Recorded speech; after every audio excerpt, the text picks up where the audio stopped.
Hello everyone, আমি রিয়া। আজকে আমি তোমাদের কাছে নতুন একটা রান্নার রেসিপি ভিডিও নিয়ে চলে এসেছি। এই নিরামিষ রেসিপিটা যদি তোমরা বাড়িতে একবার বানাও তাহলে তোমাদের বারবার খেতে ইচ্ছা করবে। নিরামিষ দিনে তাহলে আর কোনো টেনশনই থাকবে না।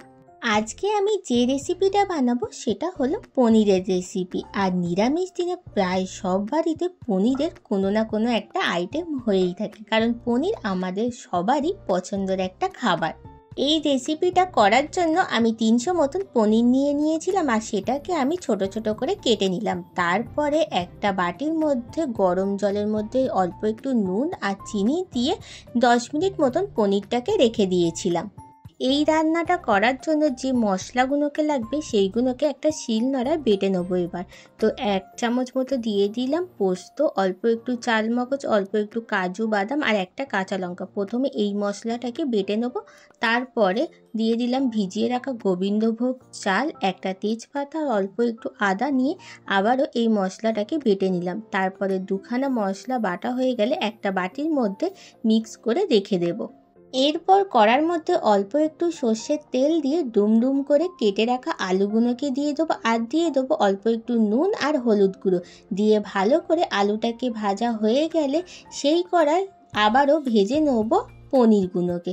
পনিরগুলো লাল লাল করে একটু ভেজে নিতে হবে। পনিরগুলো ভাজা হয়ে গেলে সেই কড়ার মধ্যে দিয়ে দেবো অল্প একটু সর্ষের তেল বা সাদা তেল, যেটা তোমরা চাও সেটা দিতেই পারো।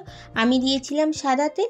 তো তারপরে এর মধ্যে দিয়ে দেবো গোটা গরম মশলা, আর একটা দিয়ে দেবো শুকনো লঙ্কা আর একটা তেজপাতা দিয়ে এটাকেও একটু তেলের মধ্যে ফ্রাই করে নিয়ে তার মধ্যে দিয়ে দেবো যে বেটে রেখে দিয়েছিলাম মশলাটা সেটাকে। তো তারপর এর মধ্যে দিয়ে দিতে হবে গোটা জিরে। তো গোটা জিরেটা তোমরা যখন ওই গরম মশলাটা দিচ্ছ তখন দিতে পারো, আমি ভুলে গিয়েছিলাম তাই আমি পরে দিয়েছি। তারপরে দিয়ে দিলাম 1 চামচ মতো ঘি, 1 চামচ হলুদ গুঁড়ো, লঙ্কা গুঁড়ো, অল্প একটু নুন আর জিরে গুঁড়ো। তারপর দিয়েছিলাম একটুখানি চিনি দিয়ে ভালো করে মশলাটাকে কষাতে লাগবো।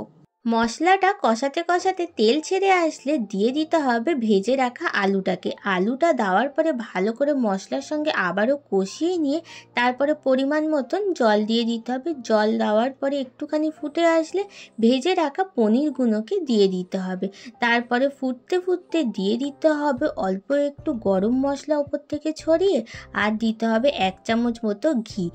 10 থেকে 15 মিনিট তরকারিটা ফুটিয়ে নেওয়ার পর কিন্তু লাস্টে একদম ঘিটা দেবে, তাহলে কিন্তু ঘিয়ের গন্ধটা লাস্ট পর্যন্ত পাবে, না হলে আগে দিয়ে দিলে কিন্তু ঘিয়ের গন্ধ আর পাবে না। সবার লাস্টে ঘি দিয়ে নামিয়ে নিলে রেডি হয়ে যাবে পনিরের ডালনা। গরম ভাত দিয়ে খেতে জাস্ট দুর্দান্ত লেগেছিল। বাড়িতে সবাই একবার হলেও ট্রাই করে দেখো। টাটা।